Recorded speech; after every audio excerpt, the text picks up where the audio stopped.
There's a chance to seal it. It's done. It's Georgie Kelly. Rotherham United's pathway back to the championship is opening up.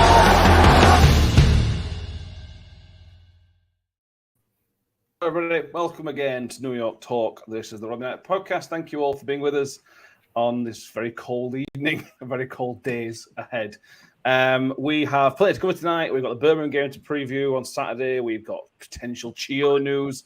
We've got an actual signing in March. What kind of club signs people in March? But we have a massive one, that's it. A massive club, correct. And whatever else we find in between all that sort of stuff. First of all, Mick, how are you doing? Happy birthday for whenever it was. Yeah, thank you. Have a lovely day. Nice and smiley and happy. And I'm older. Okay, fair enough. No less grumpy or miserable. Oh yeah, still time for that. And Tom's back with us. How you doing, Tom? Yeah, I'm good. I'm happy to be back, so it should be fun. Top man. And Danny's back with us. How you doing, Danny? Nice to be back. Yeah, I'm all right. Thank you very much, guys. I hope the Wi-Fi works this time. Oh, fingers crossed. And we're going to give first a shout out, as we do, to Kimbo Sportswear, who are helping you get your new kits for the new season. If you want to get ahead of yourselves and plan for 2023-24 season, as it will be, which sounds crazy. Go to kimbosports.co.uk. They can help you out with some kitwear, but it's 11-a-side, 5-a-side, other stuff. They're also helping out with some merchandise, as Mick is currently modelling for us. We've got some New York Talk hats, which we're doing some giveaways for them. Very, very good. However, if you've got a massive head like me, don't buy one. Sorry, Wayne. Yeah. We'll do some giveaways for things like that, so keep an eye on the socials because you might want one. If you want one, brilliant. If you don't want one, don't worry about it. So we're going to start tonight by doing the scout report, essentially. We had a thought about this. We thought, right, we're want to get a Birmingham view on things. And we weren't sure to get on. And we realised we knew a Birmingham fan. There's a regular who is a Birmingham fan. So welcome, please, everybody. John Morell. How is it going, John? Thanks for having me on, guys. Pleasure. Thank you very much for being with us. We'll get this question out of the way. We discussed it earlier. Jillian Simpson says, will the game be on? From a Birmingham perspective, it sounds like there should be no issues, really. Sadly, probably. Is the undersoil heating the only part of the ground that's in full working order? Oh, that's below the belt. Oh, I'll put it this way. I hope so. We've probably not had to use it all season, to be fair. True. So this run you're on, John, I'm trying not to, stick the knife in or anything like that, but the run you're on's pretty horrific. Just sum up the season so far. It's been topsy-turvy from the outside. Standard Birmingham season. Start off really well, get to around about, we got to the World Cup this time, but usually it's Christmas time where we're all like, oh, we might be in a shout of the playoff race here. And then we come back after Christmas and lose the ability to play football and then just end up finishing 18th, as we do for every season that I can remember for the last decade. So pretty standard, really, to be honest. You haven't changed manager this season, I think I'm right in saying, which is you want to be one of the few clubs. Oh, he must be up there as one of the longest serving championship managers. I was going to look that stat up if I'm being brutally honest. Yeah, but I'm. If this run continues, I'm not sure that will continue either, to be honest. But now, from the sounds of things, Craig Gardner, of course, who's the technical director, I think Eustace was his choice. He makes the football decisions, so I don't see it changing. I think possibly they probably missed the boat. Not missed the boat, but if he was going to go, we had a worse run some games back, and then we won 2 on the bounce. So I don't know, but I always thought Wigan and the game against you guys was kind of quite key for him, to be honest. I kind of thought, we need to get 4 points from those 2 games. So we've got 1 so far. Yeah. Hopefully that's it. There's been obviously the EFL investigation. Again, just to cover it off, I suspect there's no points deduction incoming for that, is there? Not this season, I don't think. No, it sounds like the investigation or the charge that's been labelled against us is from the last potential takeover, which was Paul Richardson and Maxi Lopez, who, of course, that takeover fell flat and is no longer on the cards. But the club have been keen to stress that none of the sort of the current lot are being charged, and none of the holding company, which is based on the Hong Kong Stock Exchange, have been charged. So it's kind of Lopez and Richardson, who apparently say that they've done nothing wrong. So, but you know what EFL hearings are like, 6-7 months time period. So it'll probably be next October, November by the time this comes to light. If we're lucky. If we're lucky. On the football, John, Chile says, any players to watch out for? I know you've got a few young loanees, which are pretty good. Players to watch out for. Chong is probably one of the most obvious ones to say. Obviously, we purchased him. I think he was one of the few purchases we've done in recent years. Craig Gardner did a brilliant deal there where we bought him for $1+ million and don't pay a penny till this coming summer. How we manage that, I don't know. He's obviously, from an attacking point of view, he's one to watch. I would say he's probably not been at his best, shall we say, this season. He's sort of, games have passed him by, but there are times where you do see his quality and you kind of go, wow, he's a player.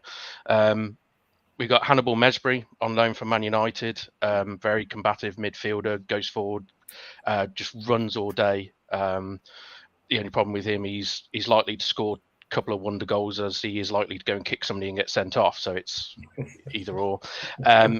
Juninho Bacuna is another good one to watch out for. Sadly, he's actually suspended. So he's missing for the 2 games. But we do have Kadra back from injury, who, of course, was our loan signing we brought in from Brighton in January.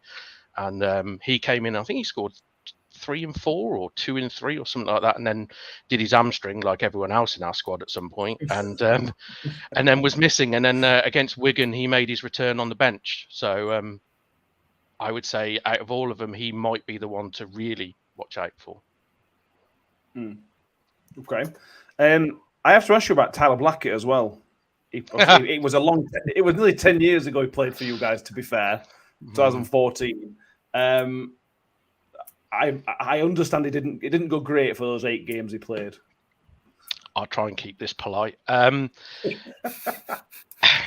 We used to have a defender called Jonathan Grounds, who I couldn't stand, who was solid but just wound me up, and he was terrible. Tyler Blackett is the worst defender I have ever seen play football ever on a pitch at St Andrews. Full stop. Okay. And I will say, I've seen him play for other clubs when he comes to St Andrews. He didn't get any better. Okay.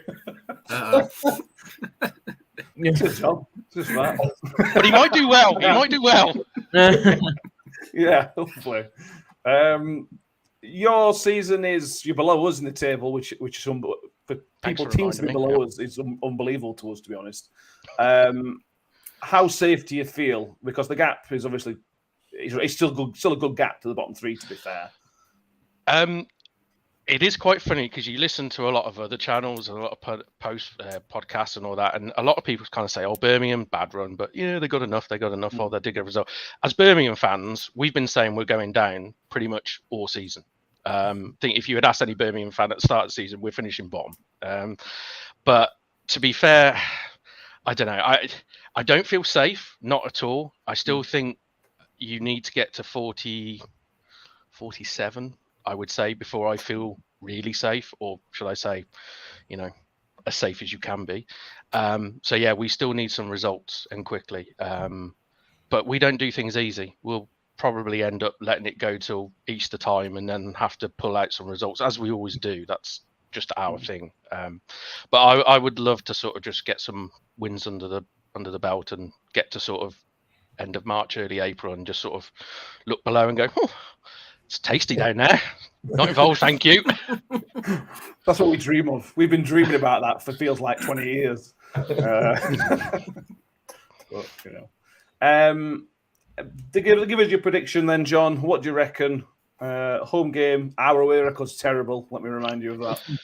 Well, you haven't won at St Andrews, is it, since 1903? I don't know if that stat was correct or not. I was going to ask Mick how the game went, to be perfectly honest. But Listen, mate, we absolutely pasted you. I scored 3. With us at the moment, I honestly don't know. I mean, we went to Wigan and I kind of feared the worst, and then we scored a wonder free kick in the first 4 minutes, and then proceeded to sit back behind the ball, not low block. Don't want to offend Dean Saunders. And then just sort of sat there and just thought, oh, we can contain Wigan. When you just thought, well, we're on a terrible run of form. We can't keep clean sheets. Why are we sitting back? Then they equalised early second half. And then we went to play football again and went, oh, we're the better side.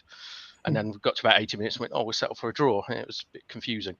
I would love to say a win. And I would probably say 2-1 is my honesty. But if I was putting a bet on, I would probably say it's going to end 1-1, if I'm being honest. Yeah, be close. I don't think it's going to be a classic, to be honest. No, it's not going to be a one for the football purists, shall we say? Definitely not. No. It's one where the trip down's better than the game itself. Well, yeah. Outside, Danny. Hey, I'm going on a coach. I'll be all right, mate. I can't currently see if it's snowing. It probably is. Yeah. Boys, is there anything else you want to ask John before we let him enjoy the rest of his Thursday evening? My It's question strikingly is similar, our club's progress through this season in terms of playing well, getting a few decent results, and then turning into absolute dog muck for a period of time, getting a load of injuries, and then sitting in 18th place, which is we're obviously occupying your place at the moment. Yeah, get out. It's interesting you say about injuries, because I was talking to somebody, a fan from another club the other week on Twitter, and they were saying, "Oh, we're the only club that's suffering from all these." Everyone seems to be this season suffering from injuries, and I swear it's got to be the schedule, the World Cup. It has to be, because there's so many muscle injuries from all clubs. I mean, we're suffering calf injuries, thigh injuries, hamstring injuries. It's just ridiculous this season. Yeah, and again, we're exactly the same. 2 or 3 central defenders out with hamstring injuries and one with a calf injury. It's like, we buy one, they get injured. Buy another one, they get injured. It's like God. Anyway, yeah. It's going to be interesting Saturday. Danny, did you have something to ask? Yeah. How crucial do you think the first goal is on Saturday? Well, considering your record, very crucial. However, I think we're one of the best sides in the division for scoring in the first 15 minutes. So if you get to 20 minutes and it's 0-0, you're home dry. Fair enough. All goal after 20 minutes. Yeah, but no, all jokes aside, I think I did see a stat on Sky that we score the most goals in the entire division in the first 15 minutes, and we are, I think, top 3 or joint top goal scorers when it comes to set pieces this season. So that's interesting. I mean, we're on a decent run of one game where we've come from behind as well. So we've come from behind in every single one of our last 1 away games. Yeah. Who was it against? Reading. Huh? No, Swansea. I was going to say I thought it was Swansea, because we came back from behind against Swansea because we were losing 2-1, and I think they said that's the first game in since for 2 years we'd actually come from behind to win in the Championship. So maybe it's Swansea. Who knows? Yeah. I think that's constricted your head, Mick, if I'm being honest. Yeah, it has. It was my birthday earlier on in the week, mate. I'm a year older. I'm a year more forgetful. Oh dear, we're all in trouble there. Right, John, thank you very much. Good luck for the rest of the season. Not Saturday, obviously, as we always say. But I really appreciate you speaking to us, mate. Thank you very much. No problems. And wish you all the best for the season. For once, I do actually want to see you guys stay up. So, Yeah, you get that a lot this season. I think people have started feeling sorry for us with these relegations. Yeah, a little bit, but yeah. Oh man, cheers, John. Have a good one. Yeah, see you guys. John, as well. Thank you for your support for podcasts as well over the last few seasons. Even when we've not been in the same divisions, it means a lot to us. Thank you. Good football people, always love them. Cheers, mate. Thank you. See you guys. Thank you very much, John, for doing that. Should be good. I don't think it's going to be good. I think it's going to be a dreadful game. But it's going to be absolutely Baltic. Yeah, it's going to be horrible. Might Mill, just to recap, any doubts of the game going ahead? Very, very unlikely there'll be any issues. They do have undersoil heating. I was speaking to another Birmingham fan yesterday for somebody else's podcast. They've never really had any issues from their memory in terms of games being postponed for frozen pitches or anything like that. So I don't foresee any issues, but famous last words. Yeah. Right, let's now skip back. Let's go back and let's talk about, as Powman says, Chio. So the story broke on Monday, to be honest. But then Paul Davis' email went out about there being a break in the Chio story. We all put 2 and 2 together, to be honest with you, that there would be something afoot. And it appears that, well, the story is that Paul Davis has put out essentially is that all the talks have been reopened, Danny. Now that's interesting because 2 weeks ago, whatever it was, Matt Taylor said he thought that Chio's future lie elsewhere. That says to me that there has been a change on the Chio side. We were never going to say no. So if there's been a change, it's been on Chio's side. So it seems like he may be warming to the idea of staying, maybe because we're in a good position staying up. That might have helped. Yeah, potentially. And I mean, Chio's in fairly good form at the minute. I mean, some people might say subjectively it can be better. But he has come on quite a bit form-wise, and even said after the Swansea game that, you know, he's human. He does get affected by these transfer rumours and such. And maybe that's what has changed his mind. You know, his potential suitors aren't as plentiful, shall we say. Or he looks at some clubs, like there was a lot of interest from Swansea. I'm still a bit 50-50 if it was legit or not. But, you know, he's looked at the way they play football. He's like, I won't suit this system. He might be on the bench more than he was hoping for. Whereas with us, he looks at it as a certified starter in at least 8 out of 10 games. And he can play how he wants to play, which is that striker role, but we've squeezed him in on the right side as well, and so it just works. So, you know, why wouldn't you? And I mean, I have heard all sorts of rumours coming out of this that it was the chairman who pushed for Chio to stay, that it was actually Matt Taylor who pushed the chairman to want him to stay, to the point where even Chio went to Tony Stewart and said, I want to stay and I want to sign a contract. I've heard absolutely all sorts with Chio. But yeah, I think he's good news, and the fact that there's been a break in it, and Paul Davis got quite giddy about it in his email when he sent it out to everybody. It's like, this is big, and yeah, it is. I mean, when's the last time we were able to keep hold of a player coming towards the end of his contract, you know, without them moving on somewhere else? And by the sounds of it, Chio does want to stay. By the sounds of it, his agent wants him to stay as well. So it's potentially ticking all boxes. The one thing I'm worried about is, could it be another Smith and Icky situation where we're all left heartbroken at the end of it? I don't know. Yeah. No, possibly. Nicholas Skidmore says the fact he's happy and comfortable. Yeah. The cynic in me, Tom, says that this could very well be a bargaining tactic.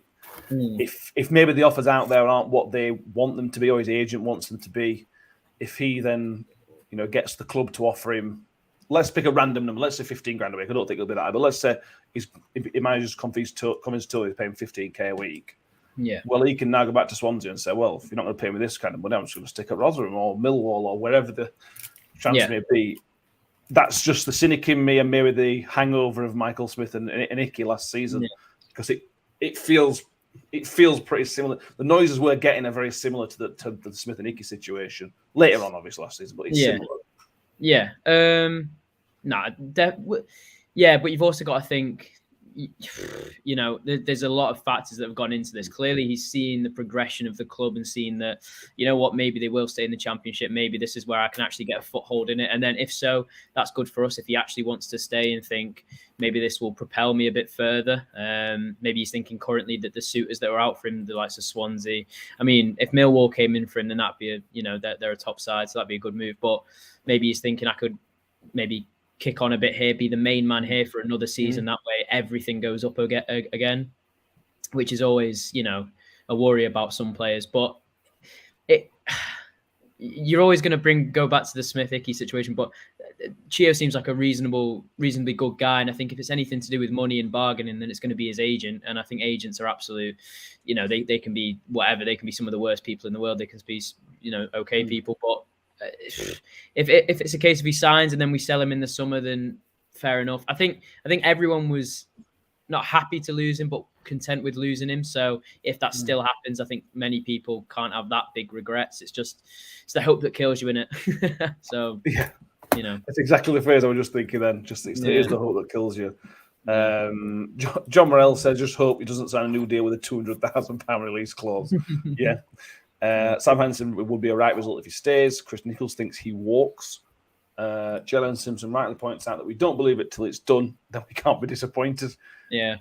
She also about to point out Smith and Hickey never said to a journo he wanted to stay. Yeah, I don't think we had Paul Davis last year reporting that there was a break in the deal. From memory, could be wrong on that one. Where do you sit on this one, Mick? Because for me, his value is higher than what we can offer him, and if I don't really understand why other clubs are not offering him silly money. To be honest with you, silly money, because he is a very good player. Because they won't be offering it him because they can. He's not in a great position at the end of the season if he's without a club, is he? So they're in a position then when they can perhaps sweeten the deal for the club themselves rather than the player. I mean, in reality, if he signs a new deal with it, first things first, Chio Ogbeni is not going to spend the rest of his career at Rotherham United. That's not going to happen. He is going to leave. It's better for the player and better for the club if he leaves the club whilst he's in contract and in a decent length contract as well, because that means it's going to be for more money. So it benefits the club and the player. So from that point of view, it's a good move for him to sign a new deal, even if he does walk away in the summer. He may well do, if a decent offer comes in. So I hope he signs. I really do. And even if he does go in the summer, it'd be great to get him on a couple of year contract because he's going to make some money for this football club. So long as are quite a number of other players that we've got on contract. Victor obviously is another obvious candidate for that. Football's football, and players move on. That's just how it is. It's very rare a player stays for any period of time. So yeah, get him on a contract, get him signed up, and if we can't afford to pay him, then we can sell him. But we can sell him for a decent whack. It's almost an investment in it. If you offer him, I don't know, 15 grand a week, as you just pointed out there, you're not necessarily committed to paying him 15 grand a week for 3 years. You might only pay him for 6 months, and then he's gone for 5-6 million or whatever. It's an investment, So don't know. We'll have to wait and see.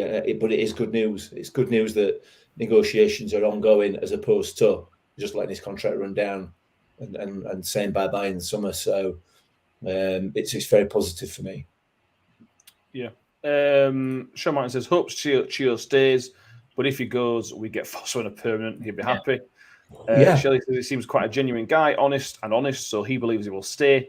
However, part of him can't help but think we're a last resort at the minute, which is possibly. How many times are Rotherham United football players or football managers first choice? That's not really the club we are. Certainly not like the Championship anyway. I also wonder, Danny, if the January transfer window has maybe whet his appetite a little bit. He's seen Jordan Hugill come in, who was a proper Championship striker. Chio will maybe look like somebody he can work with, somebody he can build up a relationship. We've had Fosso on loan, who you never know. I don't think he will stay, but you never know. If we stay up next season, you're going to want to attract the same type of player. So I wonder if he's sort of like, right, well, these guys are, they might be going somewhere here. I might want to ride the journey. Oh yeah, I mean, just look how Fosu, Chio, and Hugill linked up for the first goal against QPR.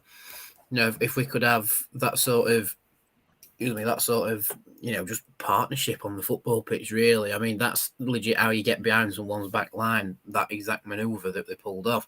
And yeah, like you say, maybe Chio seen Hugo come in, that big centre man in the box that could attack the high ball and the low ball. And Chio's gone, actually, I can turn provider, but also cut in and get his own shot at goal. So, I agree. Maybe the incomings in the transfer window have really sold it for Chio. Like, actually, my place could be here. You know, if this is what Matt Taylor's building and Chio's buying into it, why would you want to go elsewhere? Yeah, and there's also he wants to play for Ireland. If he goes to somewhere else that's not playing first team football, he could drop out of the Ireland squad. He needs to be playing the minutes as well, which I think is important. Just one word answers will go around. Tom, one word answer: will Chio be here next season? Yeah. Mike? Yeah. Danny? Yeah. Full house. Yes. 4 yeses. Chio, that's it. You've decided. We need a golden buzzer now, don't we? Do we need a golden buzzer? Yeah. I think Matt Gerralian makes a good point here as well. Were you going to come to this? If you were, I apologise. That Victor and Ollie were the first choice for them as well. You know, so it's kind of setting off, hopefully, a bit of a domino effect that Victor signing.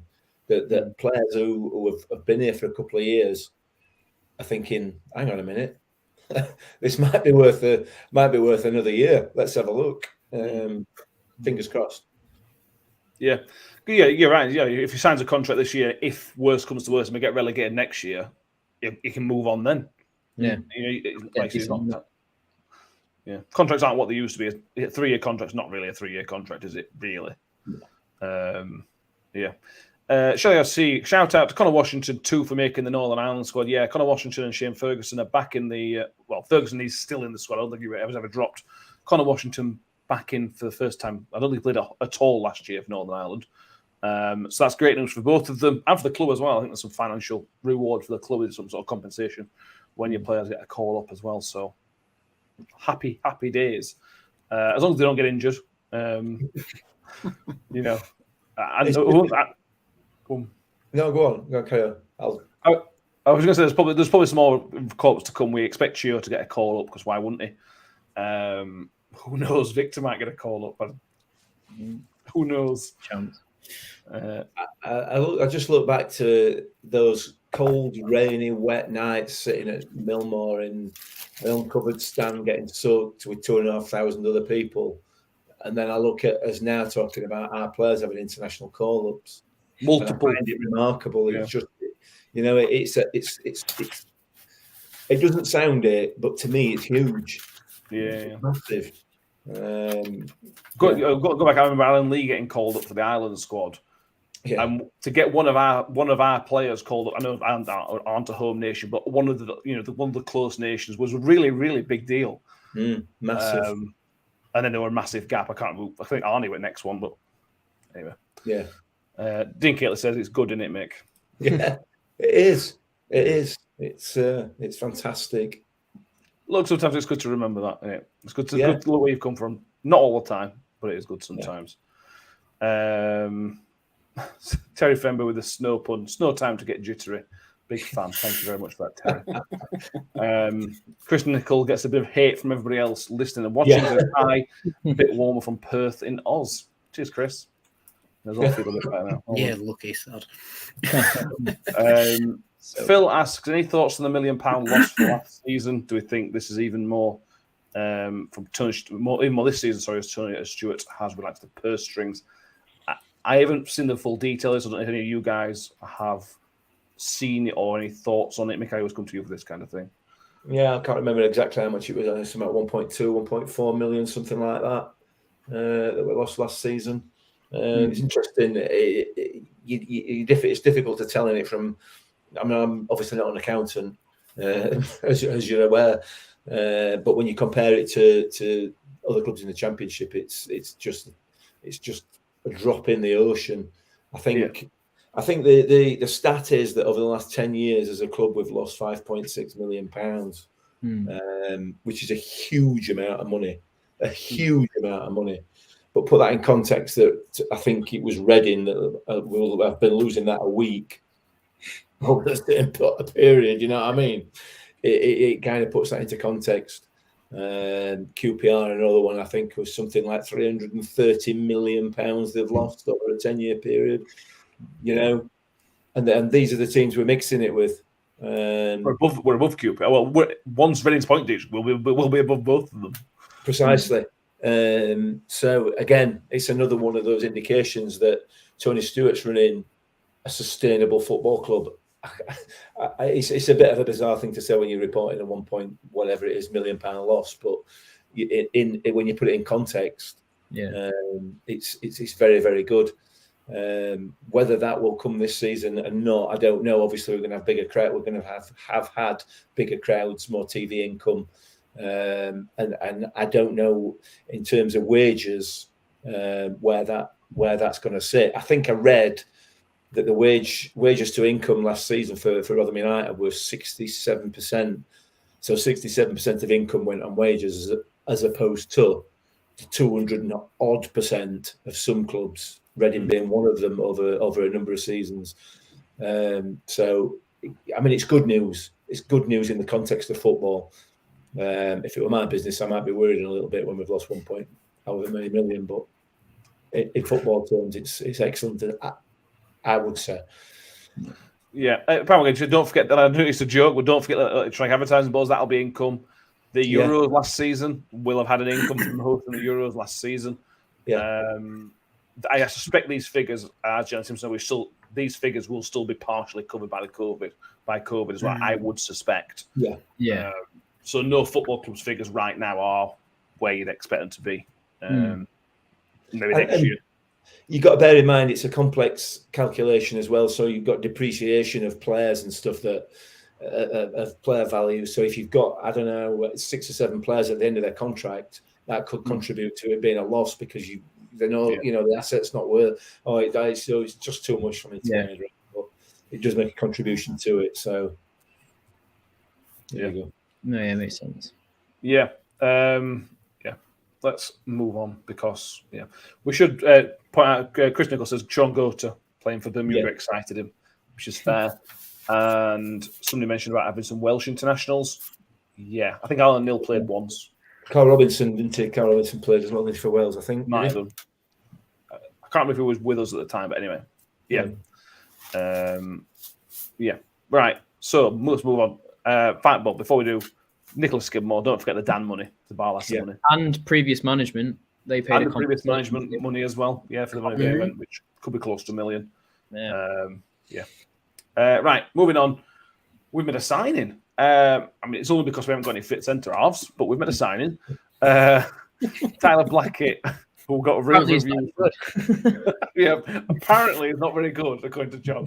And to be fair, he's not the only football fan. You look on social media, he's not the only football fan that says that. But then you look at some of the reviews we got of Jordan Hugill from, I think West Brom fans, the worst striker they've ever seen.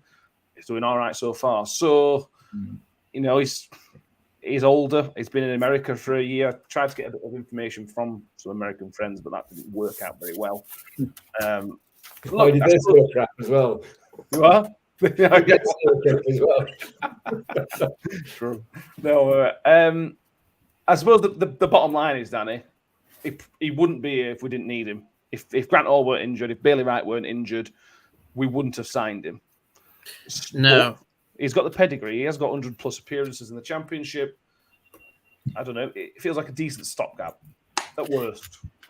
Yeah, and I mean, we've only signed him until end of the season, so I do think it is exactly that. But I do think Blackett knows that's his job as well. That he knows he's here to plug an hole and he intends to plug it as well as he can. But yeah, I mean, we tried to sign him in January and it didn't work out for one way or another because of, he says, some family stuff to do with him coming back over from America, which, all right, fair enough. So that led to us going after Bailey Wright, because obviously with the Sean Morrison and then et cetera. Whereas now, because Bailey Wright's injured, funnily enough, we've gone back in for Blackett and he still seems up for it. It's just that we, I think, went in for him too early and then went elsewhere. And then he had the offers from Wigan, which, because they changed managers, that fell through. So you could say we're lucky in a sense that he's come back round and come to us, but in the same sense, it's like, we know you're here to fill up numbers, but he still intends to do it as well as he can, because no player really wants a relegation on the CV when they've signed as a free agent in March. But yeah, you're right. He comes with that pedigree. I think it's over 100 appearances for, is it Reading? Reading, I think, yeah. Yeah, for Reading, and he's played for where does he play for? Birmingham as well, like John mentioned earlier, and gave us a bit to stick for. And yeah, I think Forest as well. And then he's dabbled in America as well. So and I think he's been in Scotland as well. I Celtic, he did, yeah. And he was there. But it's weird because he knows players from, like he knows Ollie from just slightly overlapping at Man United. He knows Lindsay for overlapping at Celtic, and he knows Wes for slightly overlapping at Birmingham. So at least he's got mates here, and people he knows. But I don't know, just see how he gets on. If he does all right, and of course sending Bailey Wright back to Sunderland and the uncertain future of Richard Wood, you never know.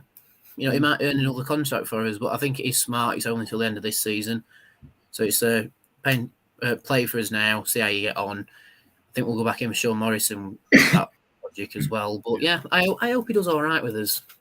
I'm a little bit iffy about him being number 42, though. Not happy about that. Unless there's a special reason for that, I'm not happy about it. But yeah, it's all right. Yeah. Is it? No, I don't know. Sorry, it was 42 though, wasn't it? Yeah. I think he's the first ever Rotherham player to wear number 42 as well. Yeah, he is. I don't like it. You can put that one on your pub quizzes, ladies and gentlemen. Yeah. He played almost a full season. He was almost ever present for Cincinnati. They have 34 regular season games somehow, and he played in 31 of them. They got to the semi-finals, the conference semi-finals, which am I right in saying that's essentially the quarterfinals, Mick? A conference. It's like NFL, isn't it? To be honest. So in NFL, if a conference semi-final, would that essentially be a quarterfinal? Yeah. Right. So he got to the quarterfinals of the playoffs, essentially. But that's a lot of games, Tom. It's difficult to know the level of MLS, to be honest with you. But it's still not Sunday League level. It's still an okay level. There are some good players over there. It's better than it was. You can assume that it's championship-ish level, can't you? Really? Yeah. I guess it's definitely not better than us league-wise. I don't think. Well, we played 31 games. They clearly rated him over there. The management team, the player, and the staff. He clearly did a decent job, didn't he? Yeah, and I don't. He played 15 games for United or something as well, Manchester United. So they clearly rated him for a time and then sent him out on loan, and it didn't work, and then what have you, and then he's at Reading for 100 games. It's not the sort of obviously I know John said that he was awful at Birmingham, but it's not the pedigree of a player that is woeful. It's a player who didn't quite work out at the very top, dropped down a division, was solid for however long, for 3-4 years, 100 games, tried to go back up with Forest, be a bit better, didn't really work out for him, made his move to MLS, and whatever happened there, it's not the pedigree of a player that's gone to a club failed. He's had this hype about him and whatnot because he's this United youngster. He just seems like a very standard, decent player. And yeah, I've got a lot of friends that are United fans, and they've all said the same about him being ball playing, quite not as what would you consider aggressive as Morrison or Hall or Wright, as in dominant, I guess, but a bit more classy, but has a mistake in him. And that's the one thing that worries me, is that they all said, without even being provoked, that he has a mistake in him, and a big one at that. So whether or not that shows through, I hope it doesn't. But if he's just solid, a bit more experienced, kind of Humphreys level, then you'd absolutely take it. It might do us a bit poorly when we're playing in games that, we've got the likes of Andy Carroll against us, because we couldn't deal with him, and we had, two solid centre-backs in that couldn't deal with him. It's, maybe games where it's a bit more physical, we might struggle at the back. But I think in terms of how he wants to play, it fits Taylor's system quite well. Being able to be on the ball and spray it and pass it and be comfortable with it, kind of suits him best. So yeah, hopefully we get the best out of him. Hopefully he's been written off by the likes of Birmingham fans, and he comes in and has an absolute blinder, because that do us a world of good and him a world of good. So I hope that's what we get. Yeah, I think John's put comments a minute ago that he's going to score the winner on Saturday. Yeah, that's how football works. Yeah, it would be. It's going to happen. Yeah, mate. I mean, it does cause a slight problem with Cam Humphreys playing left side of centre half. Tyler Blackett's very left-footed, from what I understand. So Tyler, if he plays centre half, he's going to play on left side of a centre half. So Cam Humphreys is going to have to move, which is, I suspect it'll be fine, because I think he's actually right-footed anyway. But it's just a bit of a muck around that you don't really want. Yeah, it is. It is, but Cam Humphreys can play anywhere, can't he, in that back four, I would argue.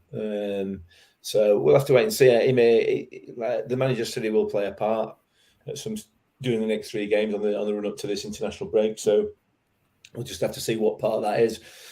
But by using that term, it suggests to me that he's probably not going to start on Saturday. And you would expect that to be the case, bearing in mind that, you know, he's four months out since the MLS season finished. November, so yeah. Back in November, weren't it? So we'll have to wait and see. But I get, you know, talking about players saying that they're the worst players that ever played for our club, and we've talked about players in the past. I certainly have, you know, who have just been woeful for us, and yet go somewhere else and play all right. You don't get to the level that this lad's been at without having some ability, without having a lot of ability. Yeah. You know, so it's whether or not he's happy where he is. I guess that's a massive part of it, isn't it? And you're absolutely right, to play 31 games out of a 34, 35 game season for any top level club, and the MLS is a top level in that country, and it's not a bad level. It's not Premier League level by any stretch, but I think Tom is right. It's probably Championship level. You know, he's more than accomplished enough to slot into this division and do as a job. So I have no issues with it. I mean, there's a few comments about in there about Woody and one where that leaves Woody, but I don't think that he's here to take his place, is he? Let's be fair. And the manager again has made that clear. We'll go on to that. John Morrell says, all jokes aside, he's a left back or left wing back. He never thought he'd play centre back in a million years. He could never deal with physical aspects of the game. Well, that could mean Yelder moving into the central position, which is actually I expect with how it hadn't planned for, but he's certainly got the physical attributes to do that, hasn't he? You know, he's got a bit about him to do that. Mick, you mentioned it. I feel like we talk about Richard Wood every other day, every other podcast. But I understand why fans ask. I see people get upset that, you know, Paul Davis and British will ask the question. Well, I understand why the question has been asked, because fans are asking the questions on social media. So let's just spend 2 minutes on it. Mike the Miller says, has Woody left the club? Sam Henson says, feel for Woody. Russ Vernon says, as per Paul Davis' tweet, Woody is still part of Matt Taylor's plans. Now, I wouldn't expect Matt Taylor to say anything different to that. I wouldn't expect even if Matt Taylor had privately said to Richard Wood, you're not part of my plans, you're not going to play again. I wouldn't expect Matt Taylor to come out in public and say that, especially not about Richard Wood for the level of, you know, player he has been for us in the past. Danny, it's I don't know what to say. We're bringing in new players at the expense of playing Richard Wood, but Richard Wood doesn't play at a back four. That's the problem at his age and his sort of level he is at the minute. I think it could be a problem playing Woody in a back four. Real problem playing Woody in a back four. So that's why he's brought him in. That's why he's brought Tyler Blackett in. But at the same time, I do feel sorry for Woody. Oh yeah, I do as well. I mean, someone who was like borderline on a testimonial with us to not have played a game since January. I mean, you do feel for him, but at the same time, Taylor's come in, and I think his ideology is, you know, performance on the pitch comes first. And like you said, Woody is very much suited to a back three system, which is why he played so much under the previous manager, and why he played a little bit under Taylor whilst we were still playing three at the back. But now that Taylor's made the switch to a two, it just doesn't suit Woody, and that's why he's not getting in the squad, which is a shame. But because of that reason, I don't think Woody will play again unless we are certified safe by the Middlesbrough game. If we're certified safe by then, I think Woody will come on, and he'll probably come on against Wigan as well. But at the minute, it's still a little bit squeaky bum time to get us to the survival place. And unfortunately, you need to put the man in that's going to do the job the most effective, which unfortunately isn't Woody because he doesn't suit a back three. A back two, sorry. He suits a back three. So whether he comes in when the game's like, hey, we're safe, it don't matter, then fair enough. But when points are so important right now, unfortunately, Woody needs to be that captain at the training ground rather than the captain in the dressing room or on the pitch. And I'm sure Woody can do that job. It's just that we've got the leader on the pitch, leader in the dressing room. If Woody's not in the match day 18, and then Woody's still the captain at the training ground, keeping the lads ticking over. Sometimes that's more important than being the captain on the pitch. If they've gone through a bad loss, for example, Reading, Woody's job becomes more effective because he's that leader at the training ground, effectively going, come on, lads, go again. And we still need that role. It's just that Woody just doesn't suit the system Taylor's in playing at the minute, which is an awful shame. And I really hope Woody does get to the point where he can have a testimonial because he deserves one. But it's like his cue, if you like, just doesn't fit in Matt Taylor's circular role. That's all it is at the minute. I don't think it's anything against Woody. I think it's just Taylor played his cards correctly and Woody's not in his hand. That's all it is to me anyway. Yeah, the good thing is he was doing the social media stuff. He's still training like a pro, as you'd expect Woody to, which I think is great. Tom, just your thoughts on it? It's probably the end of an era, isn't it? At the end of the season.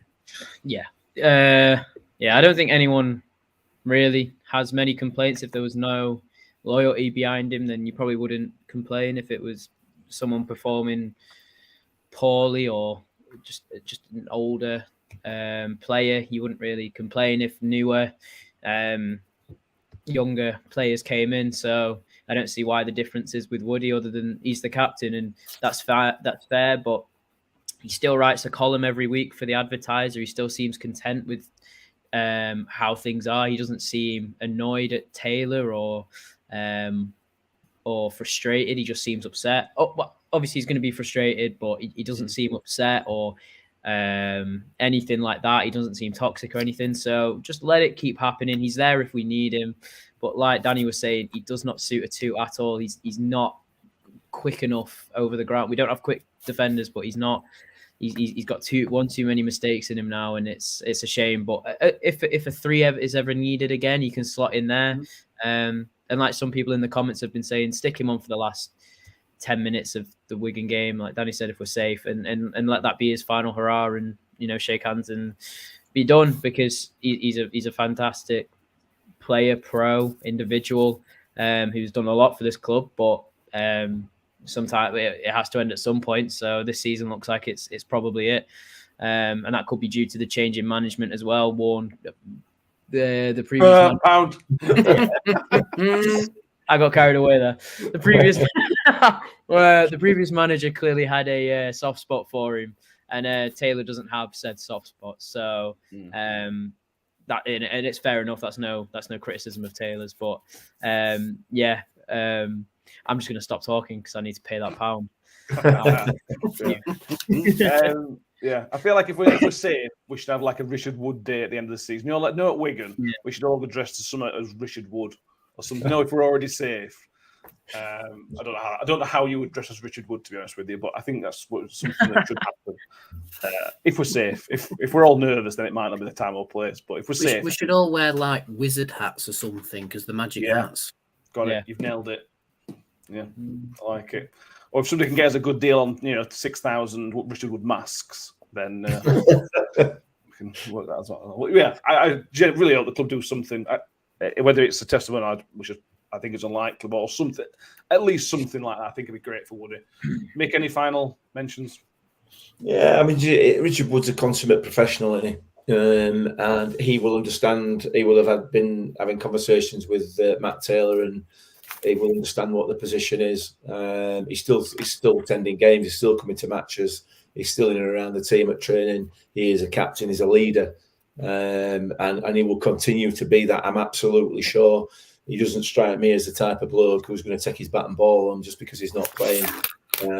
That's not the man that he is. He'll continue to do his job, and if he's called upon to do it on the pitch, he'll do it there as well. He's an absolute superstar for me, not only as he has been as a player, but also just as a man. You know, he's a top bloke. It is sad that he's not playing, but we have to move on. And I think he will probably understand that the team is moving on, and despite what Matt Taylor has said, he probably doesn't form part of his plans going forward, because Matt Taylor's already, I would imagine, thinking about next season and where we're going to go, or he's certainly got one eye on that. So, yeah, hopefully. I mean, what qualification do you need to have to get a testimonial? What is it? 10 years normally. And what do you get for that? A match against somebody else? What normally happens is you get a match against somebody and you get the gate receipts. Right. Historically. Yeah. Well, there you go. Can I just... The only issue, sorry, Tom. The only issue with that is it's likely to be against that shower from down the road, isn't it? Yeah, it would. Be a sellout though. Yeah. Smithy and Nicky coming back to New York for the first time on a testimonial. Oh God. Anyway, So, go on. No, I was just saying I have to donate £2. So if anyone wants to say anything, it's on me. Honestly. I was gonna. Someone said in the comments as well about imagine if Chio does all this and then waits for Wednesday to get promoted and then buggers off to them like Smith and Nicky did. That'd be the worst thing to possibly happen. It would be pretty horrific, to be honest with you. It would, yeah. Yeah. Josh Illuster says everybody wear top hats and muddy masks. Because there we go. It's decided. If we're safe, we'll go. We're all going. I want to see 4,000 Richard Woods at Wigan the last day of the season. Right. Moving on for the game. We started the first 10 minutes about the Birmingham game. Let's finish on the Birmingham game. We've talked about Tyler Blackett, Danny. Do you think he will come straight into the starting 11? Bearing and Bailey Knight is probably out. Well, from how he sounded in his interview, there is a possibility of him coming straight in. I think it just all depends on effectively his match fitness and if he is ready to go. I mean, we might even see Woody on the bench. You know, if Blackett isn't 100% match fit, we might see Woody on the bench to be called upon just in case. Because, like John said earlier, they do like to score in the opening 15. But if we need to shore up towards the end, then we can bring Woody on. Matt Taylor doesn't know how to shore up at end. No, Matt Taylor just goes all guns blazing, doesn't he? Yeah. It's one of them where he's showing you everything he's got, and then he pulls a pistol out of his pocket, and the pistol's Georgie Kelly. But yeah, it's going to be a tough one against Birmingham, where I think both teams are going to be absolutely desperate for 3 points because it just puts both of them further away from relegation. I believe Birmingham are on 39 and we're on 40. So any 3 points at this point against a team that's lower down or just above you is going to be desperate. And I think it is going to be a scrappy game. The weather will not have helped at all. So it's going to be a proper dirty in the mud sort of game, even though I'm sure St Andrew's pitch is very nice.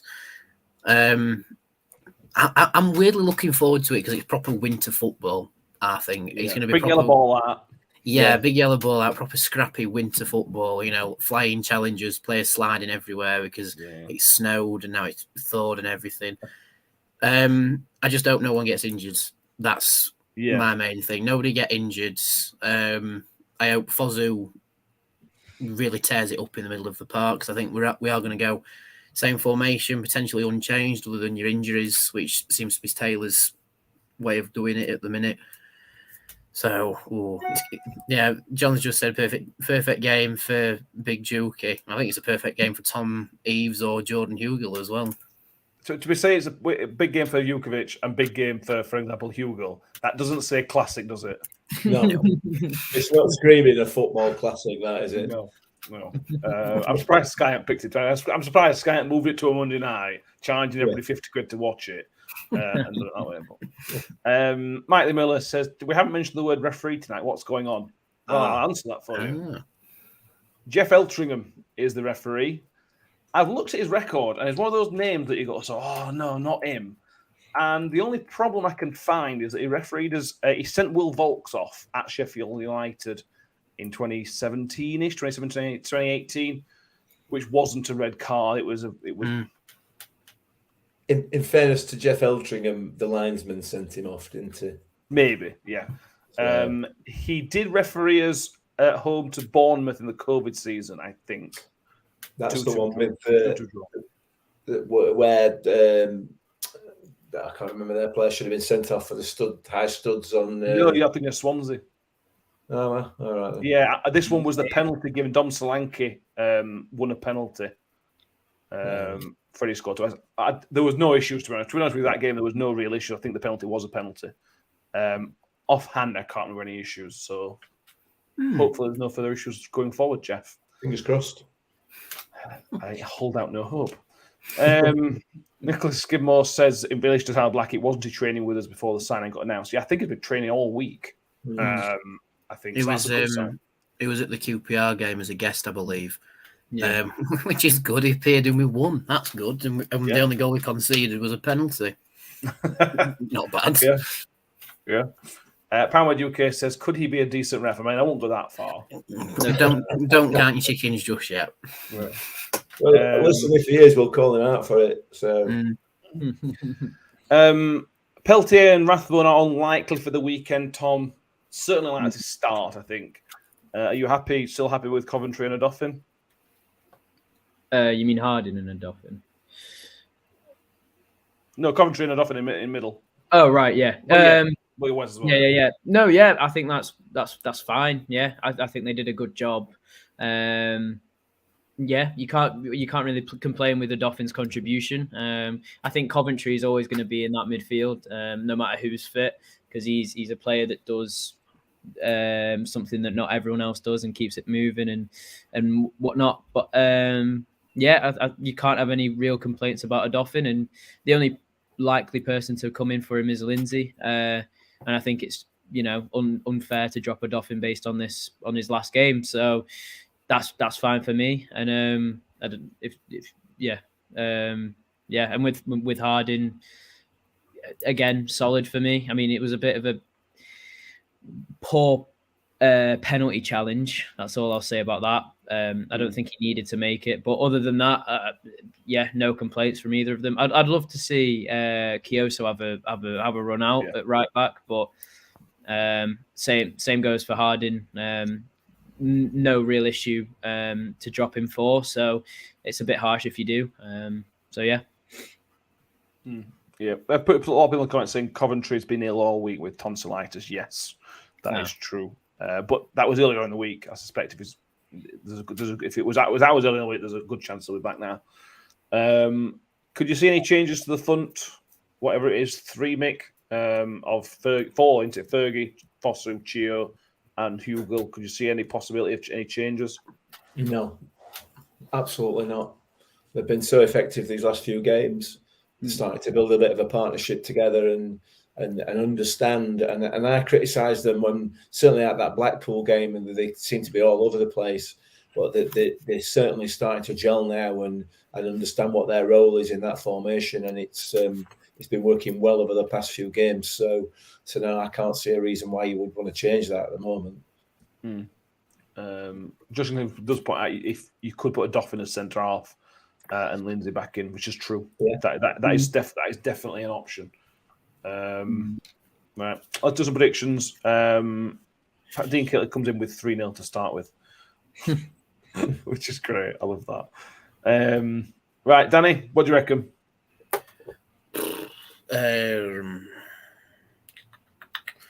Well, after looking at the stats, I believe Birmingham haven't scored at home in their last two games. But then we are notorious for scoring away, are we? No. Ooh. I'm going to say 1-0 to Rotherham. Like it. Have we scored more than one goal away from home in a game this season? Coventry. Yes, Burnley. Coventry and Burnley. Won neither of them. Brilliant. Classic Rotherham United. I will go 1-1. I'm going to say the same as John. I think it's going to be tight. I think it's going to be horrible. It's going to be cold. Well, I'm going to go 1-1. Tom? I was going to go 1-0, but I'll go 2-0 just to make it more interesting. Like it. Nick, still positive? I think it's got draw written all over it, hasn't it? And the reality is, if the teams below us continue the way that they've been, a draw would suit both teams as well, you know.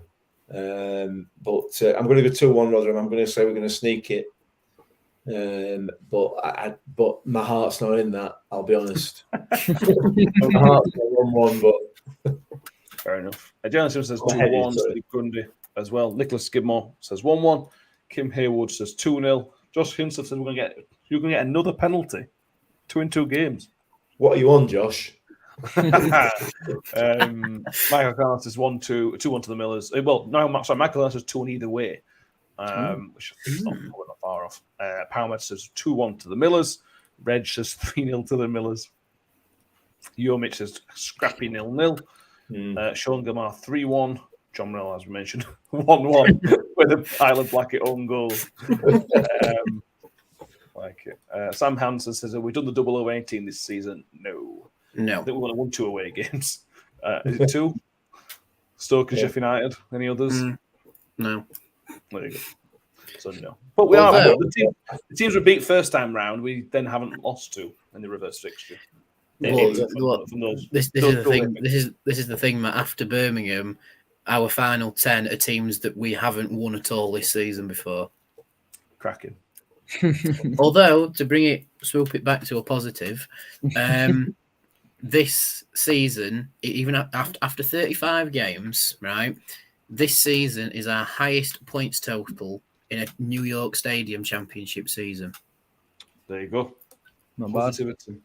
Because it was 35 after 35 in 2021, 33 in 18-19, 17 in 16-17.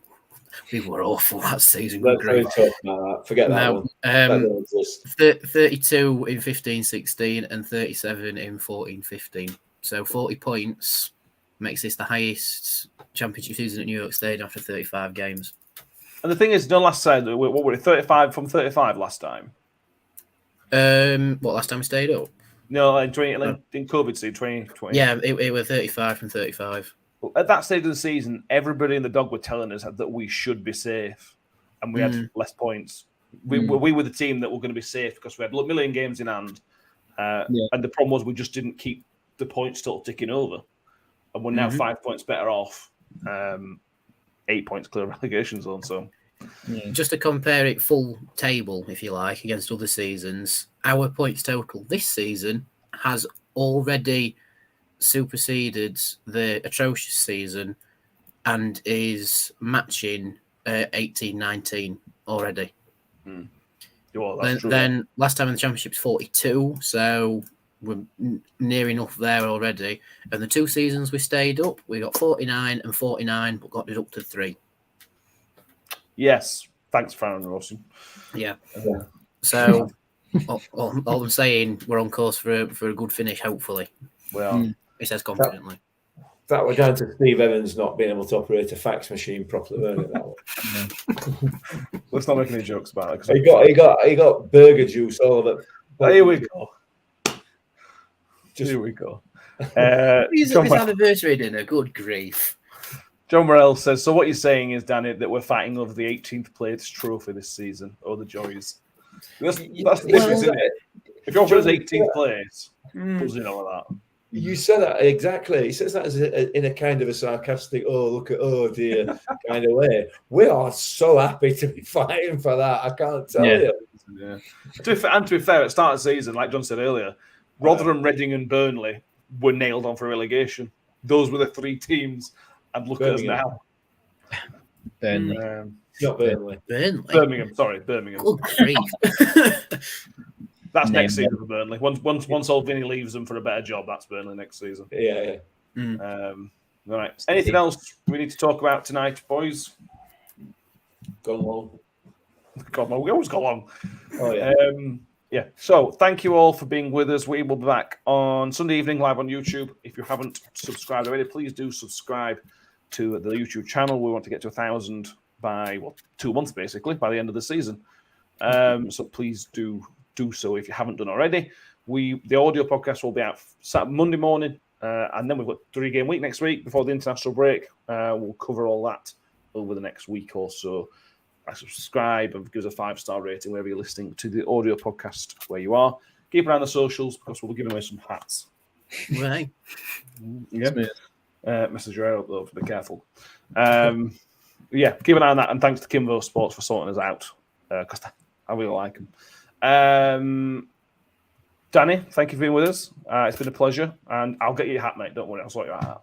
Yep, no worries. I'm wearing a different kind of hat down to Birmingham, if I'm being honest. The peak cap is coming out. Oh, no. Oh, Christ. It don't quite fit over my headphones, but there you go. No. Mike the Miller says, thank you, boys. Great snow. It means great show. Appreciate every single one of those. Thank you very much. Tom, thank you very much for being with us. Do you want to say that name again one more time? You paid for it, so you may as well say it. Never. Can't trick me into that voodoo. Never again. And Nick, thank you for being with us. Actually, another year old, another year more miserable. Can't cheer up for Sunday, though, yeah? I'll do my best. Actually, I will say it once more because Paul Warren's derby are actually not doing very well. So at least we ended on a, Paramount don't want us to go. It's the snow away. It's over already. Very good. Thank you very much. I don't think these are a mixed street, to be honest with you, but I appreciate every single one of them. Have the English ever seen snow before? Like No. Not in March, anyway. So this is not right. March is a bit ridiculous. So, yeah. Thank you, everybody. It's been a pleasure. We will see you next time at Up the Millers. Cheers. Bye. Ravel, vicious, but brilliant! Mule with it, Wood's got around the back, and Richie Wood has done it again! The magic man has come up with another trick! Well, here's a chance to seal it! It's done! It's